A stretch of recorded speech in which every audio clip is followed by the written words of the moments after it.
20 বছরের পুরাতন আদি ও আসল বন্ধু আমিরের সাথে যাচ্ছি আজকে সকালে নাস্তা করতে। ফজরের পরে আমরা বের হয়েছিলাম। আগামাসি লেনের রাস্তা পার করে আমরা এখন আছি বংশালে। এটা বংশাল রুকনউদ্দিন মসজিদ।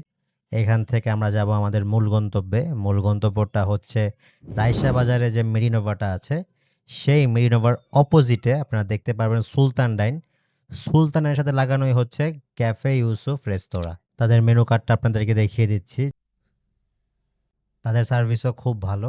তাদের খাবারের কথা যদি বলি, আমরা ২ টা আইটেম নিয়েছিলাম, খাসির পায়া এবং খাসির কলিজা। দুটোরই দাম কম ছিল এবং খাবারের টেস্ট আমি যদি বলি, খুব একটা বেশি ঝাল ছিল না, কিন্তু খুবই মজা ছিল আরকি। আমার কাছে খুবই ভালো লেগেছে। তো আমি বলব যে আপনারা অবশ্যই এখানে যাবেন। তাদের আইটেমও ভালো, ব্যবহারও ভালো। আমি হচ্ছি একজন চা লাভার। তো খাওয়া শেষে তো আমার চাটা লাগবেই লাগবে এবং তাদের চাটাও খুব সুস্বাদু। তো খাওয়া শেষে আমরা বের হচ্ছি আমাদের বাসার জন্য। তবে ওয়েদারটা খুবই সুন্দর ছিল। যাই হোক, আজকের ভিডিওটা এই পর্যন্তই। ইনশাআল্লাহ দেখা হবে পরবর্তী ভিডিওতে।